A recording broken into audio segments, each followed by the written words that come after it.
तो hello class 12th, स्वागत है आपका फिर से आज के इस नए वीडियो में, जिसमें आज हम लेक्चर 1 स्टार्ट कर रहे हैं। आज का लेक्चर नंबर 1 है क्लास 12th के लिए। चैप्टर 3 जो है मैट्रिक्स, उसका आज बेसिक इंट्रोडक्शन करेंगे और अगर समय मिला तो एक दो क्वेश्चन भी डिस्कस कर लेंगे। ठीक है, चलिए सबसे पहले इसको मैट्रिक्स को हिंदी में बोलते हैं आव्यूह। इसको हिंदी में बोलते हैं जी आव्यूह। तो आपको बता दूं आव्यूह क्या होता है। सबसे पहले आव्यूह होता क्या है? आव्यूह होता है फलनों या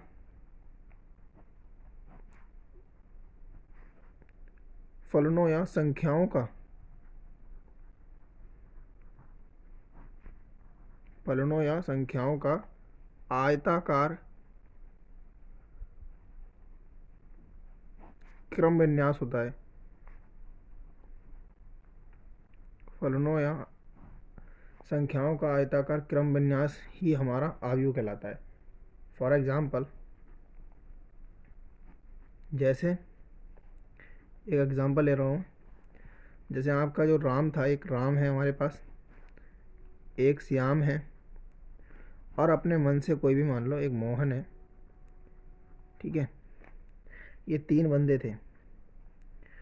तो मैं इनको ज़रा सही से लिख देता हूँ। यानी एक राम थे, एक श्याम थे और एक मोहन थे। ठीक है, कोई भी हो सकते हैं आपके हिसाब से। ये 3 लोग थे। मैंने इन तीनों को मान लो मार्केट भेजा और कहा पेन ले आना, किताब भी ले लेना, और चाहो तो अपना पेंसिल ले लेना। ठीक है, तो ये सारी चीज़ें हो गई। तो मान लो राम मार्केट गए, उन्होंने एक भी पेन नहीं खरीदा, 2 किताब खरीद ली, 3 पेंसिल खरीद ली। श्याम गए, उन्होंने मान लो एक पेन खरीद लिया, किताब उनने एक भी नहीं ली, या पेंसिल उनने एक भी नहीं ली। मोहन गए, उन्होंने 6 किताबें ले लीं, 2 पेन ले लिए, 3 पेंसिल ले लीं।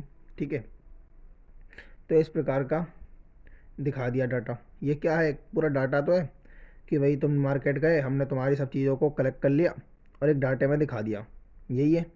तो भाई यही हमारा कुछ मैट्रिक्स का होता है।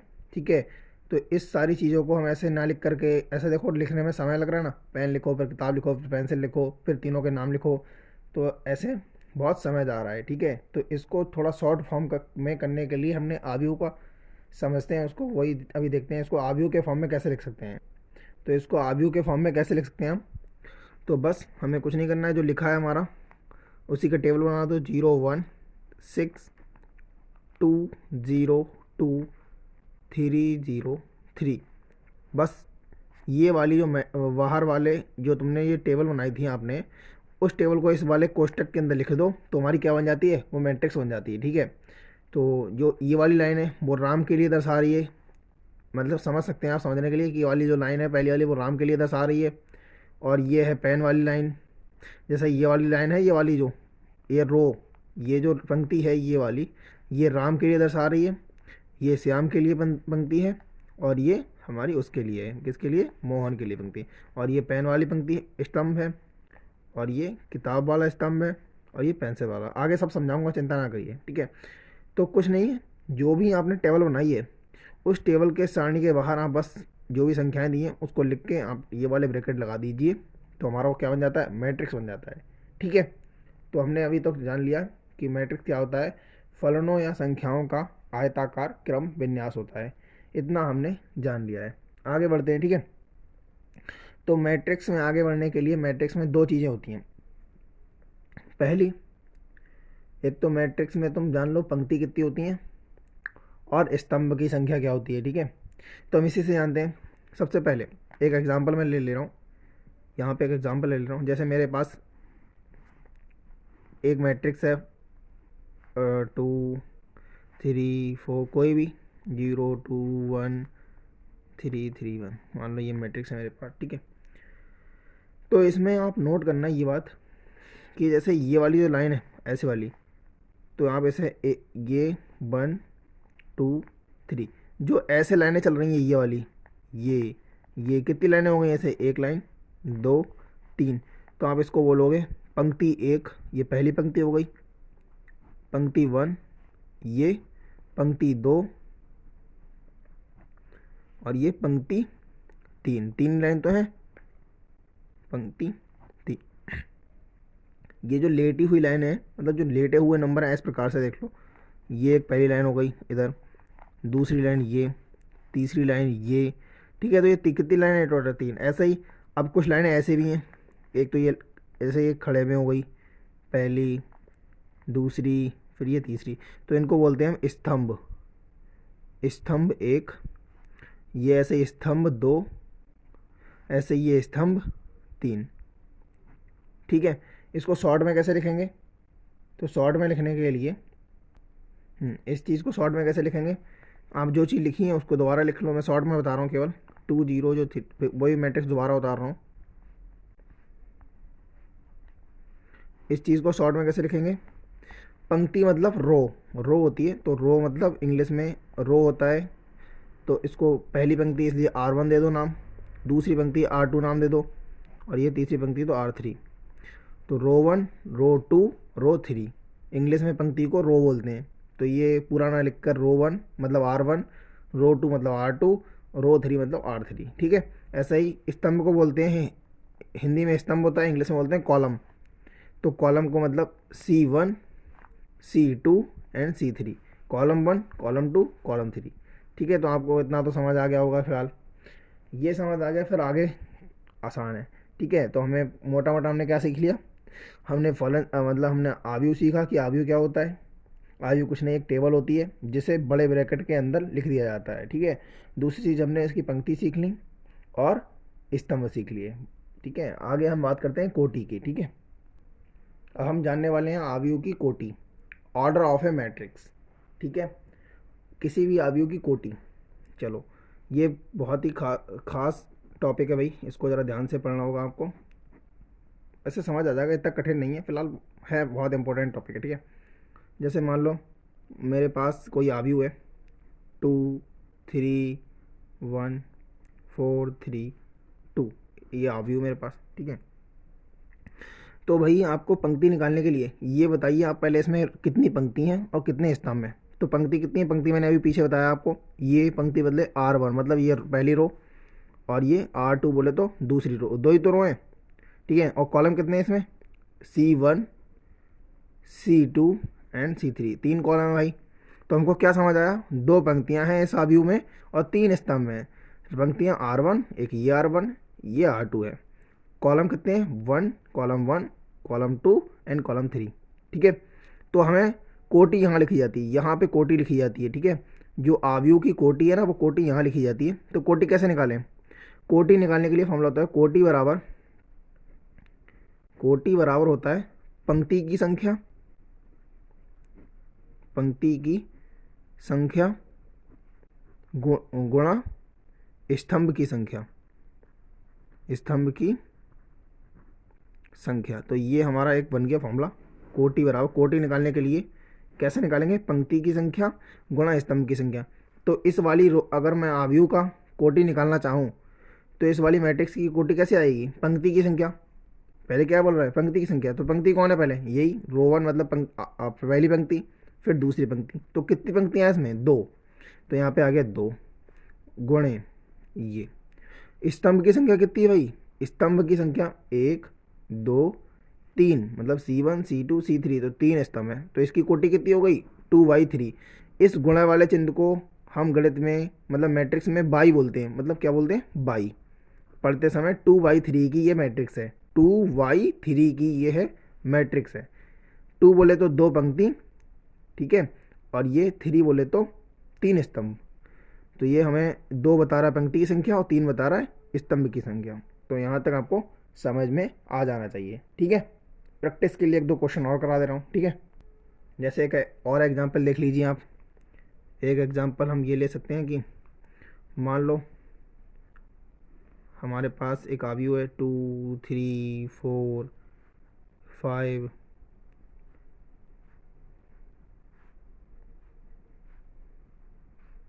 ये आव्यूह हमारे पास एक, ठीक है।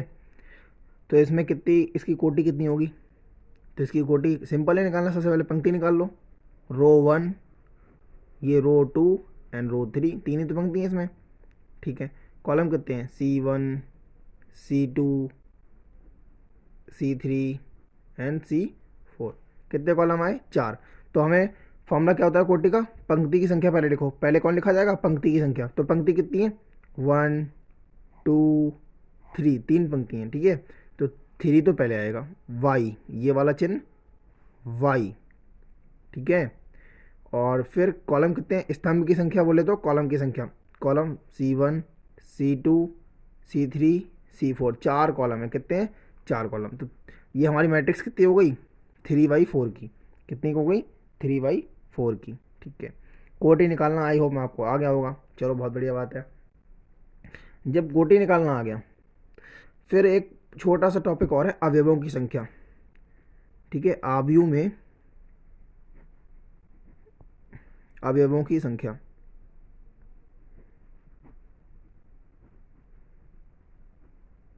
अवयवों की संख्या कैसे निकालनी है?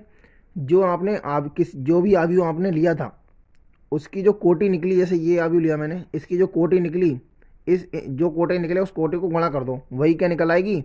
अवयवों की संख्या, ठीक है। जैसे मैं इसकी बताऊं, इसमें कितने अवयव हैं? तो ये इसकी कोटि है, इन दोनों की गुणा करा दो। 3 की गुणा 4 से कराओ, 4 3 कितना होता है? 12। तो इस अवयव में कितने अवयव हैं? कुल 12 अवयव।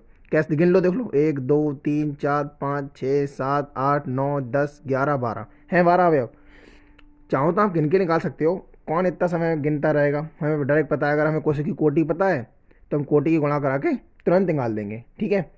तो यही है कि कोटि की जो कोटि होती है हमारी, यही तो कोटि होती है। इस कोटि के जो निकल के आई है कोटि, उसको गुणा कर दो आपस में। गुणा करने पर जितना प्राप्त हो रहा है वही उसमें अवयवों की संख्या होती है। क्या होती है? अवयवों की संख्या होती है। तो समझ आ गया होगा, ज़्यादा कुछ कठिन तो था नहीं, ठीक है। एक दो क्वेश्चन ले लेते हैं किताब के, तभी आप आगे बढ़ते हैं, ठीक है। नेक्स्ट हेडिंग है हमारे पास आव्यूह का निरूपण। आव्यूह को दर्शाते कैसे हैं, ठीक है। तो कोई भी आव्यूह है उसको कैपिटल लेटर से दर्शाते हैं, ठीक है। तो वो तो चलो कर लेंगे बाद में, लेकिन आव्यूह का निरूपण, अभी तो हमको एक मैट्रिक्स बना के दे रहा था वो इस प्रकार से, ठीक है। मैट्रिक्स बना के दे रहा तो हम बड़े आसानी से उसकी कोटि बता दे रहे थे, उसमें अवयव बता दे रहे थे, बाकी हम उसकी पंक्ति स्तंभ सब कुछ निकाल ले रहे थे। लेकिन अगर हमें क्वेश्चन इस प्रकार बना के ना दे, खुद हमें को बनाने के लिए दे, तब कैसे करेंगे? मान लो तुम, आपको क्वेश्चन ने ऐसे दे दिया AIJ, बताओ 2/3 की मैट्रिक्स, उसने ऐसे दे दिया, फिर क्या करेंगे? तो जो आई होता है, तब आप ध्यान रखना, सबसे पहले कौन लिखा जाता है? पंक्ति लिखी जाती है। आई मतलब पंक्ति, सबसे पहले पंक्ति लिखा जाता है आव्यूह में, ठीक है। पंक्ति की संख्या होती है, आई मतलब पंक्ति की संख्या होती है। और जे बोले तो स्तंभ की संख्या होती है, बात ध्यान रखनी है, ठीक है। स्तंभ की संख्या बोले तो जे होती है, ठीक है। इत्यादि पता लग गई है। तो हमको इतना बताए, तो ये पहली वाला कौन होता है? पहले वाला मतलब वो हमने जब कोटि पढ़ाई थी, कोटि तो होती है। कोटि बोले तो कोटि का फॉर्मूला क्या होता है? पंक्ति की संख्या पहले लिखी जाती है। तो ये कौन हो गया? पंक्ति हो गई, ये पंक्ति होती है। और ये दूसरा वाला स्तंभ होता है, ठीक है। तो हमको यहाँ से कितना समझ आ रहा है कि 2 इसमें पंक्ति हैं और 3 इसमें स्तंभ हैं। तो हम बना लेंगे। कितनी पंक्ति हैं? 2। हमको नहीं पता तब भी हम बना रहे हैं। तो एक 2 पंक्ति मतलब R1 और एक R2। कितने स्तंभ है इसमें? 3।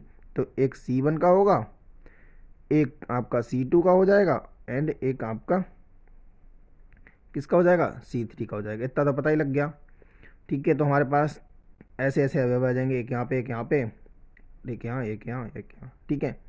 2/3 तो कितने अवयव होंगे टोटल? 2 3 6, तो 1 2 3 4 5 6, वैसे ही पता लग रहा है, ठीक है। तो यहाँ पे देखो, अब अवयव को कैसे लिखेंगे भाई? हमें तो पता नहीं है कोई अवयव कहाँ पे हैं, कैसे हैं, नहीं पता, तो हम बता रहे हैं। तो यहाँ पे ए तो लिखोगे सब में ए लिख दो, लिख दिए साहब, सब में ए लिख दिया। सबसे पहले कौन लिखा जाता है? पंक्ति की संख्या। सबसे पहले कौन लिखा जाता है? पंक्ति। देखो यहाँ पे लिखा है AIJ, मतलब पहले पंक्ति की संख्या फिर स्तंभ की संख्या। तो पहले पंक्ति कौन सी है? ये वाली पंक्ति कौन सी है भाई? पहली पंक्ति, रो 1 है, तो ये पहली पंक्ति गई। ये कौन सा स्तंभ है? पहला स्तंभ। तो ये वाला अवयव कौन सा हो गया? पहली पंक्ति पहला स्तंभ में, मतलब पहली पंक्ति के लिए पहला, फिर पहला ही स्तंभ है तो पहला, A11। आगे बढ़े, कौन सी पंक्ति है? पहली। ये कौन सा स्तंभ है? दूसरा, तो पहली पंक्ति दूसरा स्तंभ। आगे बढ़े, पहली पंक्ति तो एक आ गया, पहली पंक्ति, पहले पंक्ति की संख्या आती है, ठीक है, इसलिए मैं एक लिख रहा हूँ। पहली पंक्ति मतलब एक, कौन सा स्तंभ है, तीसरा, तो स्तंभ की संख्या बाद में, ठीक है, ये कंप्लीट हो गए। आगे बढ़े, कौन सी पंक्ति, दूसरी, तो दो, पहले पंक्ति की संख्या आती है, दो आ गया। कौन सा स्तंभ, पहला, तो 2 1, A 2 1। आगे बढ़े, कौन सी पंक्ति, दूसरी, कौन सा स्तंभ, दूसरा, कौन सी पंक्ति, दूसरी, कौन सा स्तंभ, तीसरा। तो हमने ये निकाल दी, देखो मैट्रिक्स निकाल दी बाबू, निकल के मैट्रिक्स बड़े आसानी से, तो कोई दिक्कत नहीं होनी चाहिए, ठीक है। तो ये हमारा था अवयव का निरूपण। इतना आपको समझ आया हो तो आराम से समझ सकते हैं आप। हम एक दो क्वेश्चन ले लेते हैं, फिर अगली कक्षा में कल करेंगे, ठीक है। तो हाँ भाई, हमारा ये क्वेश्चन है सामने, एक्सरसाइज 3.1 का पेज नंबर 70 पे क्वेश्चन दिया है कि आव्यू ए बराबर, आव्यू का चिन्ह लगाना भूल गया मैं, आव्यू ए बराबर जो भी दिया है। हाँ एक बात और, आव्यू होता है, कोई भी आव्यू हुआ उसको कैपिटल लेटर से दर्शाते हैं, ठीक है। उसका नामकरण देने से पहले कोई भी आप स्मॉल लेटर का प्रयोग नहीं करेंगे, आपको हमेशा एक कैपिटल लेटर लेना है, चाहे कोई भी लो, एक्स लो, वाई लो, जेड लो, लेकिन कैसा लो, कैपिटल लेटर लेना है, ठीक है, ध्यान रखना है। तो एक आव्यू दिया है, के लिए ज्ञात कीजिए। नंबर 1, आव्यू की कोटि। जो भी आपको ये आव्यू दिया है इसकी कोटि बताओ आप, कोटि कितनी होगी। तो कोटि निकालना बेहद आसान है, कैसे, सबसे पहले उसमें क्या करो, पंक्ति की संख्या गिनो, कितनी पंक्ति है इसमें, तो यहीं देख लेते हैं। पहली पंक्ति R1, दूसरी पंक्ति R2 और तीसरी पंक्ति R3, मतलब 3 पंक्तियाँ। तो सबसे पहले कौन आता है, पंक्ति की संख्या, तो 3 की 3 आ गई पंक्ति की संख्या। 22। अब स्तंभ की संख्या कितनी है, C1, C2, C3 और C4, कितने हैं, 1 2 3 4, तो ये 4 आ गया। तो पंक्ति कितनी हो गई इसकी, 3/4। तो पहले का आंसर कितना हो गया आपका, 3/4। ये क्या हो गई आपकी कोटि हो गई, समझ आया होगा, ठीक है। आगे बढ़ते हैं, अवयवों की संख्या। अवयवों की संख्या क्या होती है, कोटि की संख्या जो भी निकली है उसको आप क्या करो, मल्टीप्लाई कर दो। तो 3 की गुणा 4 से करा दो, कितना आ जाएगा, 3 चौक 12। तो दूसरे का आंसर कितना हो गया, ये दूसरे का आंसर है 12 अवयव, समझ आई, ठीक है। आगे बढ़े, तो ये निकालने को बोल रहा है कि अवयव ये बताओ क्या होंगे, ठीक है, वो निकाल देंगे बड़े आसानी से। तो पहली चीज़ इसने बताई है कि निकालो, तीसरे का आंसर कर रहे हैं। इसने कहा है पहले बताओ A13, मैंने आपको भी बताया था, ए के आगे जो लिखा होता है पहले आई लिखा होता है, फिर जे लिखा होता है, ठीक है। तो मैं यहाँ बता दे रहा हूँ, पहले कौन लिखा होता है, AIJ करके लिखा था अभी। एक आई का मतलब क्या होता है, पंक्ति की संख्या, पहले कौन आता है, पंक्ति, दूसरा कौन होता है, स्तंभ। तो ये यही बता रहा है, ठीक है। तो पहले कौन है, पंक्ति, पहले पंक्ति कितनी है, पहली पंक्ति, 1 का मतलब पहली पंक्ति, तो पहली पंक्ति में चले जाओ आप, ये R1 है, यहाँ चला आया मैं, ठीक है। फिर क्या कह रहा है, तीसरे स्तंभ में जाओ, R1 में जाओ और कॉलम 3 में जाओ, R1 में चले जाओ, मतलब पहली पंक्ति में जाओ, 1 का मतलब पहली पंक्ति, तो पहली पंक्ति में आ गया। फिर कह रहा है तीसरे स्तंभ में जाओ, पहली पंक्ति में तीसरा स्तंभ, यही तो है, पहली पंक्ति तीसरा स्तंभ, तो पहली पंक्ति में और तीसरे स्तंभ में यही तो अवयव है, कौन सा है, 19। तो हमारा पहली पंक्ति तीसरे स्तंभ में 19 अवयव बैठा है, इसका आंसर ये हो जाएगा। अगला कौन है, A21। A21 को कैसे निकालोगे आप, A21 को कैसे निकालना है, 2 का मतलब क्या है, पहले कौन आता है, पंक्ति, तो पंक्ति मतलब 2, दूसरी पंक्ति है, तो दूसरी पंक्ति में जाओ, R1 ये, R2 मतलब दूसरी पंक्ति ये है, दूसरी पंक्ति में आ गए। फिर पहले स्तंभ में जाओ, दूसरी पंक्ति पहला स्तंभ, यही तो है, तो दूसरी पंक्ति पहले स्तंभ में कौन है, 35। तो इसका आंसर कितना हो गया थी, 35 हो गया, ठीक है। आगे बात करते हैं इधर, ये कह रहा है A33 बताओ, A33। तो A33 को कैसे लिखोगे, A33 का मतलब तीसरी पंक्ति, पहले कौन आता है, पंक्ति, तो तीसरी पंक्ति कौन है, R3, यहाँ आ जाओ। फिर कौन कह रहा है, तीसरा स्तंभ, तो तीसरा स्तंभ, तीसरी पंक्ति तीसरा स्तंभ में कौन, तीसरी पंक्ति तीसरा स्तंभ में अवयव है -5, तो इसका आंसर कितना हो गया, -5, ठीक है। बाकी कौन बचा, A24। A24 का मतलब पहले पंक्ति होती है, तो दूसरी पंक्ति ये रही R2 में चौथा स्तंभ, दूसरी पंक्ति चौथा स्तंभ में अवयव है 12, तो इसका आंसर हुआ 12। लास्ट एक बचा है A23। ये आपको होमवर्क में दिया है, आप इसको कमेंट करके ज़रूर बताएं। अगर आपको समझ आया हो तो आप इसको कमेंट में बताएंगे इसका आंसर कितना होगा, ठीक है। आशा करता हूँ आपको ये वीडियो समझ आया होगा। इसके आधार पे आप जितने क्वेश्चन हो सकें अपने आप से ट्राई करना, वरना हम कल की नेक्स्ट वीडियो में देखने वाले हैं। बाकी सारे क्वेश्चन कल निपटा लेंगे, ठीक है। अगर आपको कोई क्वेश्चन समझ आया हो तो इसका आप ज़रूर से कमेंट करके कल इसका आंसर ज़रूर बताएं, ठीक है। चलिए मिलते हैं नेक्स्ट वीडियो में, बाय बाय।